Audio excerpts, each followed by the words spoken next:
tenemos que aprender a comprender el grado de elasticidad de cada uno de los psiquismos para que cada uno de los psiquismos encuentre el estadio siguiente que le es necesario. No están todos parejos. Porque no estamos todos en el mismo proceso, lo cual no significa superior o inferior, sino que significa diferencia creativa. ¿Sí? Entonces, diría, creo que hay una masa crítica de seres humanos que están perfectamente preparados para este salto. Están perfectamente preparados. Otros, una gran masa que no está muy asustada por este proceso, y una masa aún mayor que está totalmente desconcertada y reactiva con este proceso.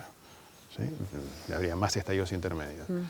En la medida que se va produciendo el proceso de cambio, esto genera nuevos estados, pero sobre todo tiene que generar capacidades complejas de adecuar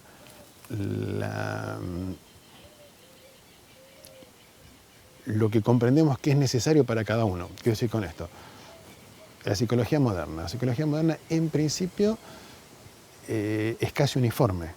Es como si todos los procesos psíquicos necesitaran más o menos el mismo enfoque. Creo que fue necesario esto, pero creo que hoy todo psicoanalista se da cuenta que hay cierto tipo de personas que para cierta intensidad terapéutica no lo pueden tolerar y necesita otra intensidad terapéutica, que no es algo uniforme. El opuesto que se nos genera entonces es elitista, entonces es elitista, o otro por eso es elitista. Bueno,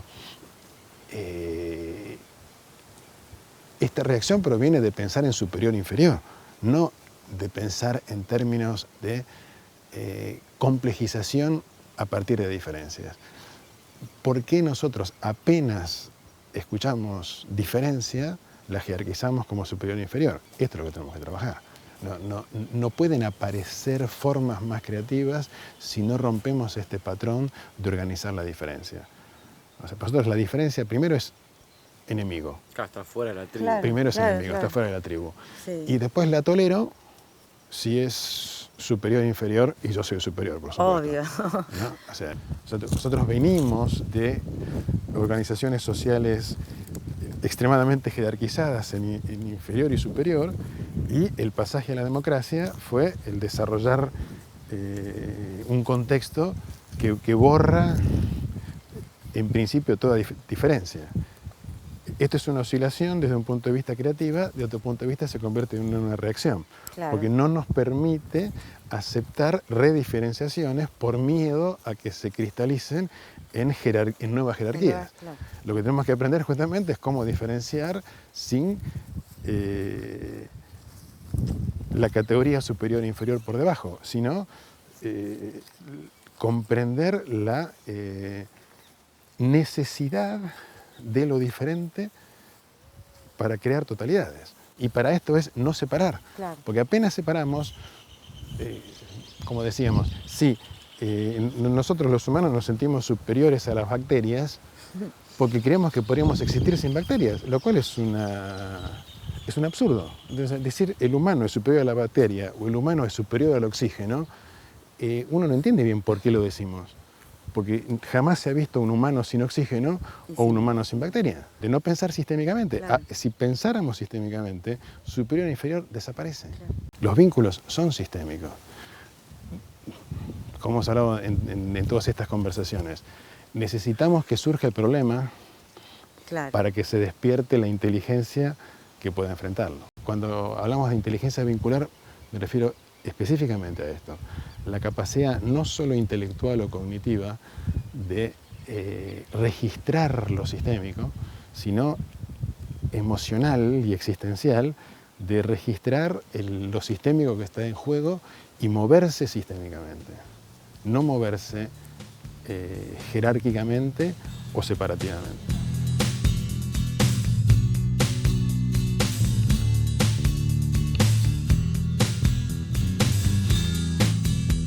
Creo que la manera más concreta para abordar eso es siguiendo la pista de lo que veníamos conversando.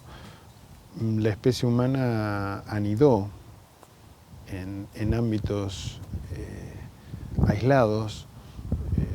El cerebro humano creció disperso en distintos nidos muy separados unos del otro, prácticamente sin vínculos unos con el otro o con vínculos de hostilidad. En la medida que cada uno de esos nidos, de esas tribus, de esas civilizaciones, de esas culturas, fueron expandiéndose, se encontraron con las otras en esta pugna vincular de tantos milenios, esto fue rompiendo las barreras de cada uno de los nidos e intercambiando más información. El procesamiento de menor información nos da la sensación de que las cosas ocurren más lentamente. Hay menos cantidad de significado, digamos así, para cada nido humano. Me parece que es sincrónico con la ruptura de los nidos, la aceleración del tiempo, porque de hecho la cantidad de información, caótica o no, en este sentido es irrelevante, que un cerebro humano está procesando en este momento de información diferenciada, es abrumadora en relación a la que procesaba hace 150, 200 o 300 años. Es decir, la interacción ha aumentado tanto que esto produce un efecto multiplicador sobre la información y esto acelera todos los procesos. O sea, en ese sentido, no diría que es el tiempo que está más acelerado, sino que diría que es la circulación de la información y de la interacción que se multiplica, y esto produce una percepción de aceleración, porque pasan muchas más cosas para una vida personal o para la vida colectiva. Suceden tantas cosas que para ordenarlas es mucho más difícil. Al aumentar la cantidad de diferencias, el procesador antiguo excluye diferencias, las concibe como hostiles.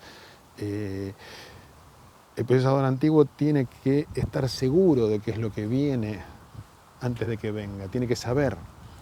Y ahora no tiene tiempo para saber.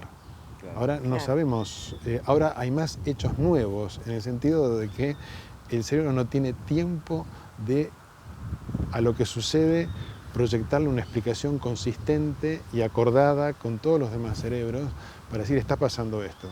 En realidad no tenemos tiempo de ponernos de acuerdo en muy pocas cosas de lo que está sucediendo. Nos obliga a funcionar con otro tipo de acuerdo, con un acuerdo no previo y fijo como hasta ahora funcionábamos, sino con un acuerdo que se va generando sobre la marcha. En ese sentido, la metáfora que a mí se me ocurre es una persona muy joven con la computadora y una persona que no nació con la computadora. El que no nació con la computadora protesta porque busca el manual y quiere saber manejar la computadora por manual. Cualquier persona que sabe cualquier persona joven se mete y mapea el territorio que recorre. En cambio, en esta metáfora, el cerebro nuevo no pide un manual, va descubriendo, va acompañando el movimiento y va descubriendo sin una idea preconcebida y no se pelea entre el mapa y el territorio. ¿Sí? Y así volvemos a la creatividad. Claro, recorrer el territorio es mapear. Claro. Es ir haciendo un mapa en la medida que estás metido en el territorio. No estás salido del territorio construyendo un mapa previo y después tenés que reconocer con el mapa el territorio. O sea, se están acortando las distancias entre la necesidad que tiene el cerebro de tener un dibujo previo al cual seguir, al cual obedecer, y un aprendizaje nuevo en el cual no tengo tiempo de de extraer conclusiones fijas, sino que constantemente tengo que estar renovando y renovando las conclusiones anteriores porque ya no me sirven por la misma velocidad del proceso. Y también se dan como diferentes aproximaciones, cada uno encuentra un camino diferente de búsqueda de información, o no hay un solo camino. Bueno, ¿no? Para la mente antigua la verdad Era una. es una, y entonces la verdad es convergente. Claro. Y la verdad no es convergente. ¿Por qué tiene que ser convergente? La verdad sería convergente si fuera algo estático. Si lo verdadero es un movimiento continuo, es la vida que se mueve y pulsa y descubre y se recrea, la verdad se está moviendo también. En consecuencia, no hay un camino para llegar a la verdad.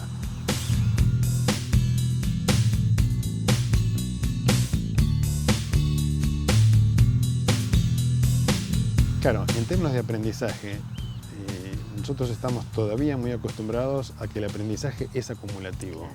El aprendizaje acumulativo es que hay un saber básico, unos supuestos básicos, y sobre esto voy agregando información y voy agregando conocimiento como una construcción que tiene cimientos inamovibles.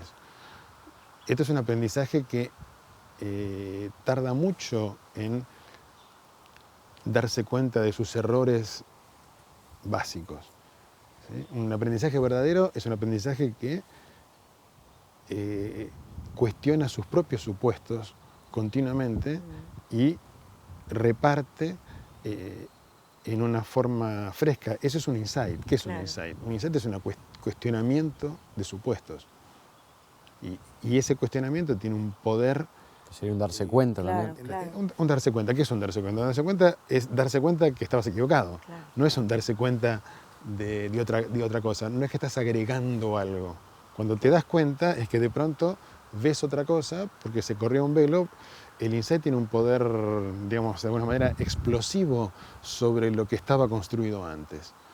Y tiene tanta potencia que limpia un panorama nuevo y deja entrar información nueva. Pero la deja entrar justamente porque no se agrega a lo anterior. No es que yo reubiqué la información en el contexto que tenía antes, sino que se hizo un espacio tan potente que desapareció el contexto anterior y veo algo, en realidad lo veo por primera vez.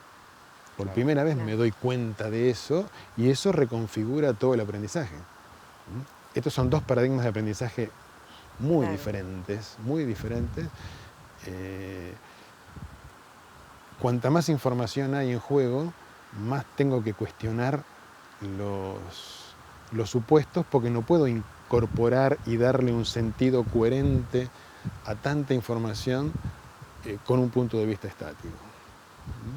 Acá hay algo que creo que no hemos reflexionado suficientemente, pero digamos, si uno piensa